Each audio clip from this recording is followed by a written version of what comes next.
Welcome back to Our West. I'm Greg Carson. The story of how the 8th Winter Olympics ended up here at Squaw Valley is truly one of the great sports tales of all time. It begins, as many legends do, with an impossible dream. It started off really not very seriously. It was a way of getting some press. Reno had applied for the Olympic Games, Winter '60 Olympics, and so I said, why don't we apply? You know, not thinking much about it.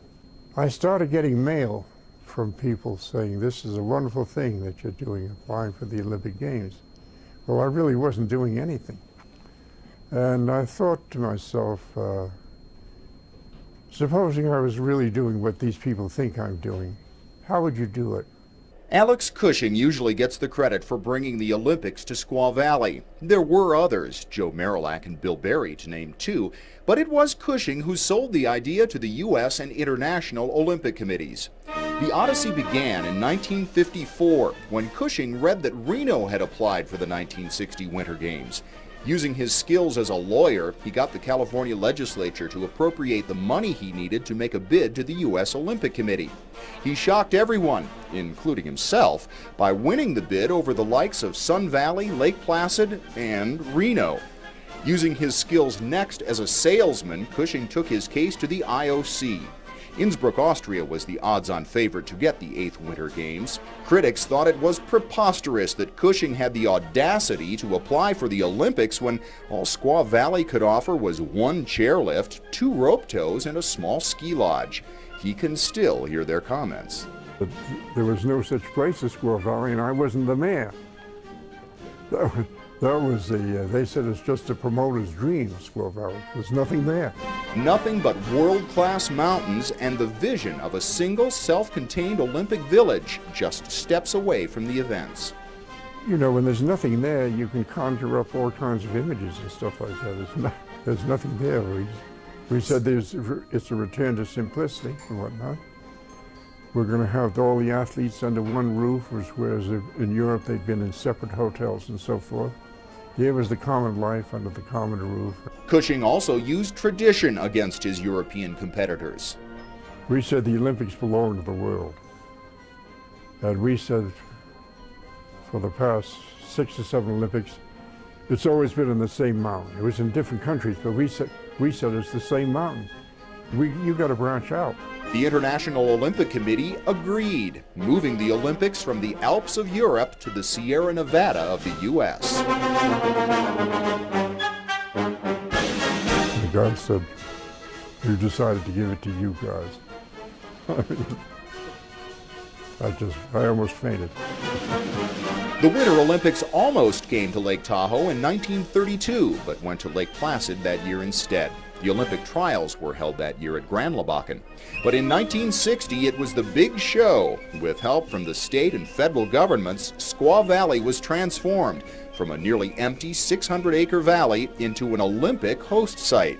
The concept of having athletes and events in the same place worked. I can't recall exactly who it was. It seems like it was one of the Austrians or Germans came up to me and said to me, "We didn't think you could do it."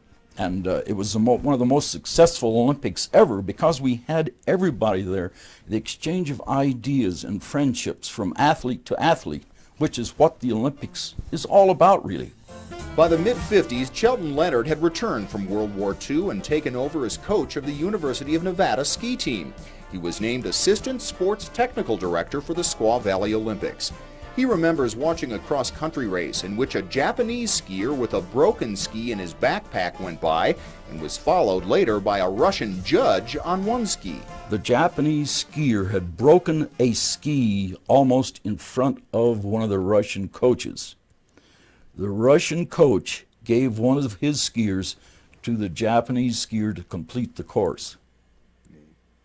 Now that, to me, is an example of what the Olympics should be. I want to beat you. I'm going to try to beat you, but I'm going to do it fairly and squarely. The 8th Winter Olympics included 700 athletes competing in 27 events. Women's speed skating and the biathlon were new to the Games in 1960. The Japanese ski jumping team competed for the first time. After a week of storms leading up to the Games, the weather cleared and was perfect for all 8 days, and an estimated 240,000 people attended. A $7.50 ticket got you into at least 5 major events. The U.S. team won 3 gold, 4 silver, and 2 bronze medals, including the first gold in ice hockey. The Squaw Valley Games were also the first Olympics to be televised daily. Walter Cronkite hosted the coverage on CBS. The footage you're watching here was taken by another Sierra ski pioneer, Carson White. There's never been another Olympics that was as good as that. Why do you say that? Well, everything was concentrated in one area. The only things that were away from the alpine events and the ice skating and all was the cross country and biathlon. And that was held over in McKinney Creek, which is over by Lake Tahoe. The Games themselves are considered a success by all standards, but it was what happened after the Squaw Valley Olympics that had the biggest impact on the ski industry. Within 1 year, you saw Alyeska go in, you saw Vail go in, you saw Alpine Meadows go in, you saw skiing looked at as not just an athletic fringe sport, but something very romantic, something very fun because of the European flair to it, I think. And what it did here was it opened the doors up to the Sierra Nevada, certainly, and to the whole West Coast ski industry. Several ski areas opened in the Tahoe area in the years right after the Winter Olympics, and as they did, something was happening. The Sierra was becoming home to a new way of life, snow farming, when our West continues.